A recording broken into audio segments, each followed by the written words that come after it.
profiter de l'histoire suivante. Attraper la fiancée de mon frère en train de le tromper, mais personne ne m'a cru et m'a rejeté.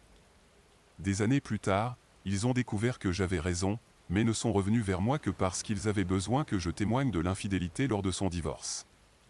Il y a 3 ans, j'ai essayé de convaincre mon frère, 35 ans, d'annuler son mariage après avoir découvert que sa fiancée, 33 ans, le trompait.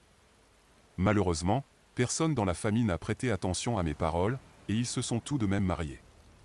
En plus de cela, ils ont réussi à me faire exclure de la famille en me traitant de menteur jaloux qui ne supportait pas de voir mon frère heureux. Depuis lors, je n'ai eu aucun contact avec ma famille et ils n'ont pas essayé de me recontacter non plus, jusqu'à récemment.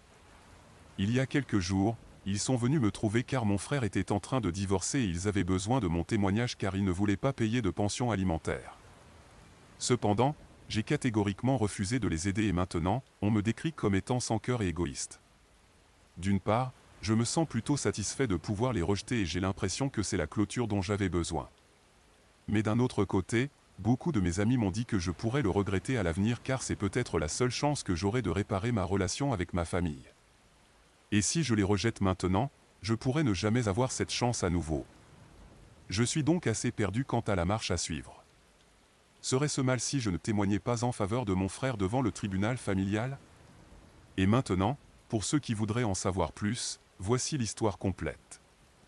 Mon frère, appelons-le Mickey, et sa fiancée, et maintenant sa femme, appelons-la Nina, étaient ensemble depuis 2 ans lorsqu'ils se sont fiancés. Je n'étais pas particulièrement proche de Mickey, nous n'avions jamais été très liés à cause d'une rivalité intense entre frères durant notre enfance, ce qui a entravé notre relation. Même en tant qu'adulte, je me suis retrouvé à rivaliser avec lui, même de manière inconsciente. Le triste, c'est que mes parents n'ont jamais fait beaucoup pour dissiper, ils le traitaient de cette façon. Même s'ils savaient que je n'aimais pas beaucoup mon frère et que je lui en voulais d'être mieux traité que moi simplement parce qu'il réussissait mieux. Pour être honnête, à l'époque, j'étais un peu naïf, et je croyais qu'au moins la famille ne devrait pas te juger en fonction de tes succès dans la vie. Ils devraient faire preuve d'un certain degré d'impartialité, surtout quand il s'agit de frères et sœurs, mais bien sûr maintenant je sais que tout ça c'est des bêtises. Les gens te jugent pour ton succès, peu importe quoi, et cela inclut la famille. En tout cas, à l'époque, je ne savais pas toutes ces choses et je ne savais pas comment gérer les choses avec tact. Je disais juste ce qui me passait par la tête. De cette façon mes parents ont réalisé que j'en voulais toujours à mon frère parce que même si je déteste l'admettre, il était meilleur que moi dans certains domaines. Malheureusement, ces domaines précis étaient les seuls qui comptaient pour mes parents, puisqu'il était doué en mathématiques et en sciences et a commencé à travailler pour une entreprise technologique en pleine croissance juste après l'université, ce qui signifiait qu'il gagnait aussi gros même s'il était plus jeune que ses collègues. Ce n'était pas surprenant, il était plutôt brillant et avec le temps, sa carrière n'a fait que progresser. En revanche, je ne me débrouillais pas aussi bien. J'avais choisi de poursuivre des études en littérature et d'essayer de devenir écrivain. J'ai abandonné en 2e année car je suis tombé en dépression en réalisant que je n'étais probablement pas aussi bon écrivain qu'on me l'avait dit depuis mon enfance. Quand j'étais plus jeune, j'étais assez moyen dans la plupart des matières, mais l'écriture était là où je brillais vraiment et je remportais toutes sortes de concours. Ainsi, plus jeune, j'étais au même niveau que mon frère parce que j'avais mes compétences en écriture pour rivaliser avec ses médailles pour ses projets et ainsi de suite. Cependant, après avoir abandonné l'université, j'ai commencé à essayer de me débrouiller par moi-même et j'ai essayé de devenir rédacteur freelance. J'étais écrivain. Je gagnais à peine assez pour survivre seul, tandis que mon frère réussissait très bien et avait même commencé à rembourser nos parents. Naturellement, une sorte de comparaison était inévitable et à chaque réunion de famille, mes parents se faisaient un devoir de me rappeler que je devais prendre ma vie plus au sérieux, commencer à faire un travail plus respectable et chaque leçon sur ma vie se terminait toujours par une comparaison avec mon frère, me disant que je devrais suivre son exemple ou d'autres choses tout aussi ennuyeuses. Plus souvent qu'autrement, je finissais par leur crier dessus chaque fois qu'ils disaient des choses comme ça, leur disant qu'ils étaient des parents terribles en me comparant à mon frère sans raison et que j'étais fatigué d'eux, faisant toujours la même chose depuis mon enfance.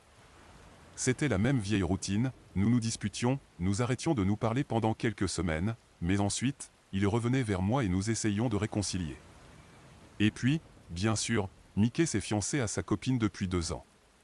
Je l'avais rencontrée quelques fois lorsqu'elle avait rendu visite à la famille pendant leur relation, elle avait l'air assez sympathique. Même pendant leur fiançailles, elle semblait être une bonne personne, mais environ 2 semaines avant le mariage, ma famille a organisé une soirée dîner à la maison et bien que Mickey et moi ne nous entendions pas en personne, nous avions toujours essayé de nous tolérer pour les apparences. J'avais été activement impliqué dans tous les événements du mariage, mais je n'étais pas vraiment intéressé, alors à un moment donné, j'ai décidé de sortir fumer. Et je regrette encore le fait de l'avoir fait, car c'est là que j'ai vu Nina en train de s'embrasser avec un de mes cousins plus jeunes, Jacob, 27 ans. Mes parents ne savaient pas que je fumais à l'époque, donc j'ai dû m'éloigner un peu de la maison et quand j'ai vu la voiture de Jacob, j'étais un peu confus car il avait dit qu'il rentrait chez lui. Alors j'ai décidé de jeter un coup d'œil, pour essayer de comprendre ce qui se passait, et c'est là que je les ai vus ensemble. Je ne sais pas qui était le plus choqué parmi nous trois, mais j'ai immédiatement écrasé ma cigarette et ai commencé à rentrer chez moi sans même me retourner. Une fois de retour, Nina est entrée quelques minutes plus tard et Jacob n'était plus nulle part, j'imagine qu'il est finalement rentré chez lui. Heureusement, tout le monde avait bu, et personne n'avait remarqué que nous étions absents, donc personne ne nous a posé de questions sur ce qui se passait. Cette nuit-là, je n'ai rien dit à mon frère car je n'avais pas encore pleinement digéré ce que j'avais vu. J'étais encore confus quant à ce que je venais de voir et je suis rentré chez moi assez rapidement après ça, mais Nina n'a cessé de m'envoyer des messages tout au long de cette nuit, me suppliant de ne rien dire à Mickey sur ce que j'avais vu. Elle a dit qu'elle avait seulement embrassé Jacob une fois, le jour où je les ai vus, et qu'elle le regrettait beaucoup, et que cela ne se reproduirait plus. Elle a dit qu'elle ne voulait pas que je gâche son mariage, qu'elle était entièrement engagée envers Mickey, et qu'elle ne commettrait jamais une telle erreur. Tout ce qu'elle voulait, c'était que je garde son secret. Cette nuit-là, j'ai pensé à tout, et j'ai décidé que je devais dire à Mickey ce que j'avais vu car même si nous n'étions pas exactement les meilleurs amis, je lui devais cela.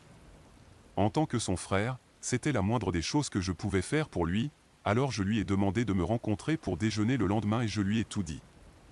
Il avait l'air choqué et blessé, et n'a pas immédiatement répondu. Il a juste dit qu'il était reconnaissant que je lui ai dit la vérité, puis il est rentré chez lui. Après cela, je ne sais pas ce que j'attendais, mais j'étais certainement un peu choqué lorsque personne ne m'a contacté pendant quelques jours. Et puis, j'étais totalement dérouté lorsque j'ai réalisé que tout le monde dans la famille m'avait bloqué partout environ une semaine avant le mariage. Je n'avais aucune idée de ce qui se passait, alors j'ai décidé d'essayer de rendre visite à mes parents. Mais ils ont refusé d'ouvrir la porte, et je me suis retrouvé sans autre choix que de rendre visite à Mickey lui-même car j'étais sûr qu'il avait quelque chose à voir avec ça. Et il a effectivement ouvert la porte, mais c'était seulement pour m'insulter. Dès qu'il m'a vu dehors, il a commencé à me faire des grimaces et m'a demandé de partir. J'étais très confus par son comportement car la dernière fois que nous avions parlé, il m'avait remercié d'avoir été honnête avec lui. Maintenant, pourtant, il avait changé de discours et m'a dit qu'il savait que j'essayais juste de ruiner sa relation avec Nina parce que j'étais moi-même une personne misérable et c'est pourquoi j'avais inventé cette horrible histoire à propos d'elle et de Jacob, juste pour créer du drame à partir de rien. C'était extrêmement blessant qu'il puisse dire quelque chose comme ça, mais je savais que Nina lui avait probablement convaincu que je mentais, alors je ne lui ai pas répondu car je savais qu'il était inutile de discuter avec lui désormais. Je me suis retourné et suis parti, et plus tard dans la journée, j'ai reçu un message de mes parents qui m'avaient débloqué uniquement pour me dire qu'ils ne voulaient plus que je les contacte car j'étais juste une menteuse misérable et jalouse qui essayait de ruiner la vie et le mariage de mon frère simplement parce que je n'avais rien à moi et qu'il réussissait bien dans la vie. Ils ont dit qu'ils avaient toujours su que j'étais envieux de mon frère car il était si réussi, mais que je m'étais donné du mal pour inventer de tels horribles mensonges à propos de sa femme et prétendre qu'elle le trompait juste pour qu'ils annulent le mariage. Ils m'ont dit que j'étais dégoûtant et qu'ils ne voulaient plus avoir affaire avec moi. Il était évident que Nina les avait manipulés et qu'ils croyaient en elle plutôt qu'en leur propre fils, donc je n'avais rien à dire à cela. Pendant les 5 années suivantes, je n'ai plus eu de relation avec mes parents, mon frère ou le reste de ma famille. Pour eux, j'étais toujours il y avait quelqu'un qui avait essayé de ruiner le mariage de mon frère simplement parce que j'étais insécurisé. Je ne pouvais rien faire pour changer l'image qu'ils avaient de moi, et j'étais fatigué d'essayer. Alors j'ai laissé aller et les 5 dernières années ont été difficiles au début car j'étais vraiment bouleversé par ce qui se passait avec moi et ma famille. J'ai souffert de dépression au début, mais j'ai fini par aller mieux. Et maintenant, je m'en sors plutôt bien. Mon travail en tant que rédacteur publicitaire est mieux payé maintenant que j'ai passé plusieurs années dans l'industrie et je suis maintenant un nom plus connu. Je suis content de ce que j'ai, et je ne regrette même pas tant ma famille car j'ai réalisé à quel point ils étaient toxiques pour moi. Donc récemment, quand ils sont venus chez moi me demander de les aider et de témoigner en faveur de mon frère devant le tribunal familial, j'ai catégoriquement refusé. Je ne pense pas leur devoir quoi que ce soit après tout ce qu'ils m'ont dit et la façon dont ils m'ont traité depuis toujours. Et comme je l'ai mentionné au début, mes amis pensent que je le regretterai. Ils pensent donc que je devrais leur donner une chance.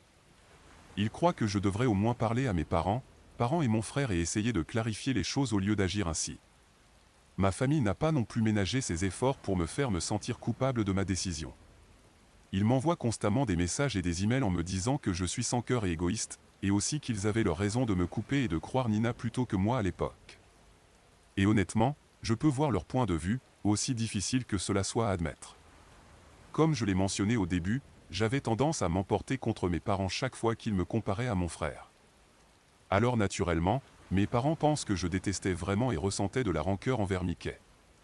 C'est pourquoi, quand Nina leur a dit que je ne faisais que inventer de terribles histoires à son sujet pour ruiner sa vie, ils ont été obligés de la croire. Je suppose, comme je l'ai déjà mentionné, j'avais l'habitude d'avoir des disputes avec mes parents chaque fois qu'ils essayaient de me comparer à mon frère. Je ne dis pas qu'ils avaient raison, mais les choses que je disais sur eux et Mickey n'étaient pas très gentilles non plus. Alors je ne blâme pas vraiment mes parents d'avoir cru Nina à l'époque. En plus, je n'ai pas vraiment essayé de me défendre non plus. J'ai juste laissé aller. Naturellement, ils n'ont pas cherché à me contacter pendant les 5 années suivantes, car ils croyaient que j'avais menti jusqu'à ce qu'ils découvrent les affaires de Nina. De toute façon, cela explique aussi pourquoi je me sens coupable de tout, car je pense vraiment que nous aurions pu résoudre tous nos problèmes en famille si nous avions tous fait un effort, mais aucun de nous ne l'a fait. Et bien sûr, cela inclut moi, c'est pourquoi je me sens un peu mal à ce sujet. Je n'arrive pas non plus à chasser de ma tête ce que mes amis ont dit, à propos du fait que c'était probablement ma seule chance de réparer ma relation avec ma famille. Je sais que les gens ont beaucoup de choses à dire sur le fait qu'ils peuvent continuer sans leur famille, surtout quand elles sont aussi toxiques que la mienne. Mais j'ai cette impression que je suis en train de faire une énorme erreur. Alors j'ai vraiment besoin de savoir, devrais-je refuser d'aider mon frère en témoignant en sa faveur au tribunal? Mise à jour 1, j'ai beaucoup réfléchi à cette situation et j'ai décidé que je n'allais pas témoigner pour Mickey. Je n'ai pas besoin de le faire. Je n'ai même pas besoin de renouer des liens avec ma famille car, depuis 5 ans, je m'en suis très bien sorti sans eux. Et je suis sûr qu'ils peuvent dire la même chose. Ils ne me contacteraient même pas s'il n'y avait pas eu le divorce et la pension alimentaire pour l'enfant en ce moment. Car Mickey et Nina sont en train de divorcer depuis quelques mois, alors ce n'est pas comme s'ils ne savaient pas que je disais la vérité à propos de Nina à l'époque, ils le savaient, ils ne pensaient juste pas que c'était assez important pour me contacter. J'étais loin d'imaginer ce que ma famille avait été capable de me demander. J'étais resté en retrait, sans nouvelles d'eux depuis 5 ans. J'avais décidé de couper les ponts après l'incident. Mes parents et Mickey comptaient sur moi pour témoigner de la liaison entre Nina et Jacob, prouvant qu'elle durait bien plus d'1 an. Finalement, j'ai décidé de ne pas répondre à leurs messages désespérés. Mes amis, en revanche, m'ont encouragé à éclaircir la situation avec ma famille. Ils se souciaient vraiment de moi. Ils ne voulaient pas que je regrette quoi que ce soit. J'avais l'impression qu'il fallait que je leur parle de cela aussi, alors je leur ai parlé de ma décision et j'ai pu voir qu'ils n'étaient pas tout à fait d'accord, mais ensuite je leur ai expliqué aussi.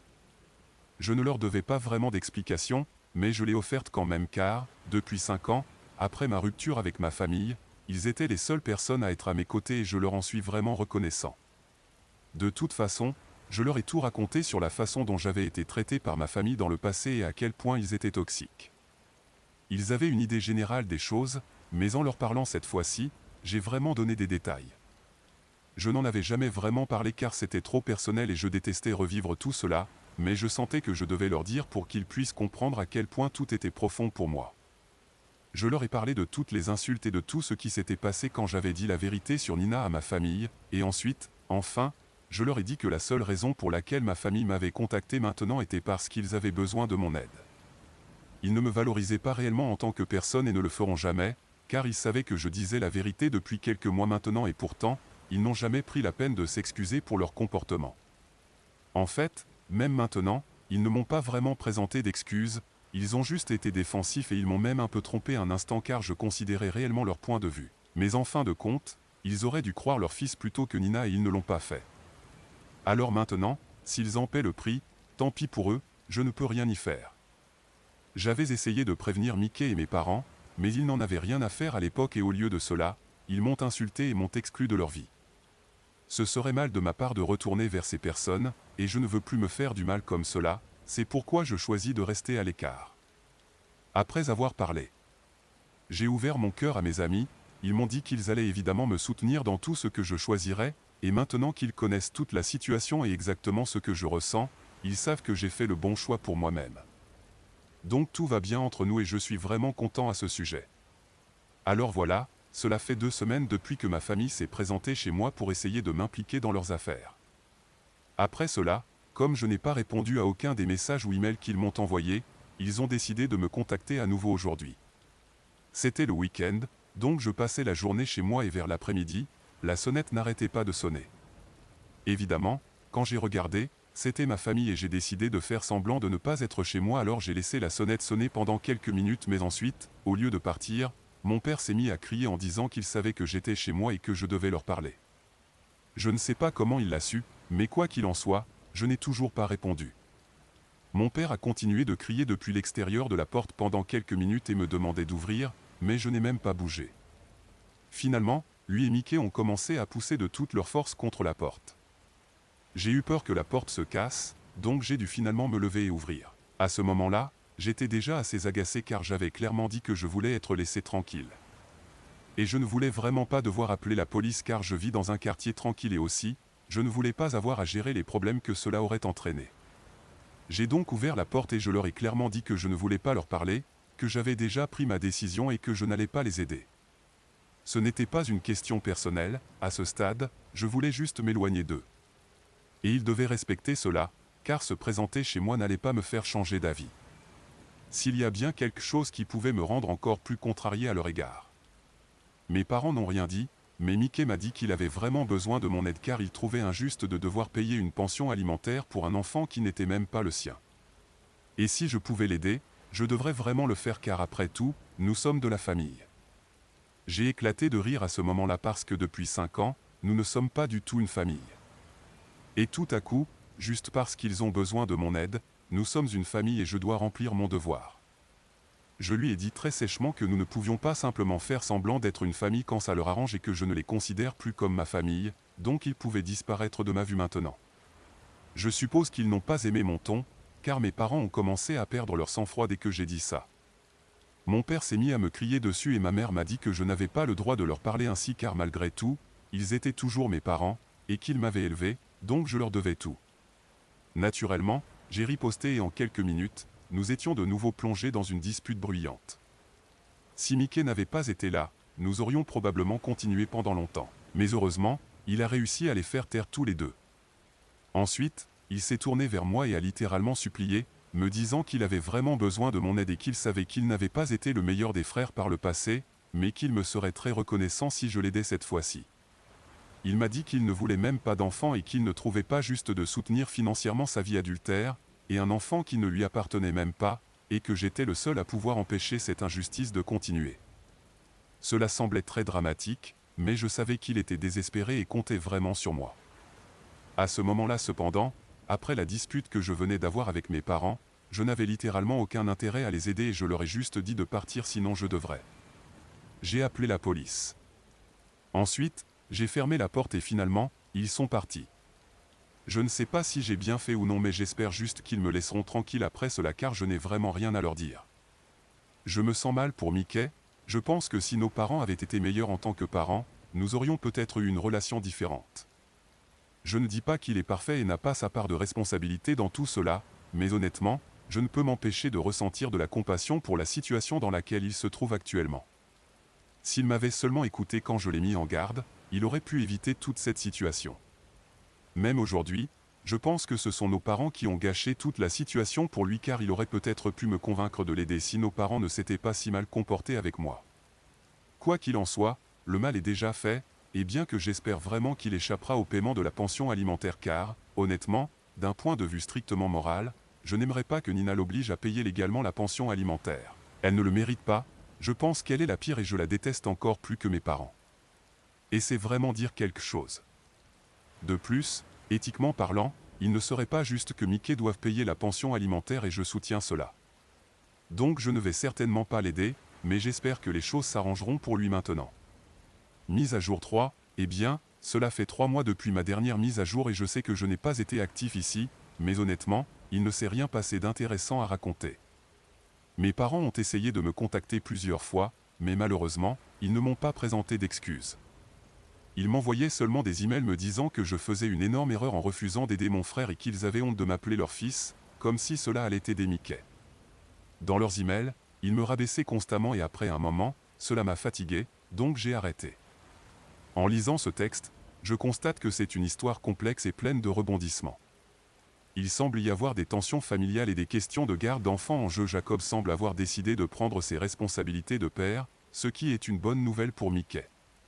Cependant, l'ultimatum posé par Nina pourrait ne pas être le meilleur moyen de construire une relation solide.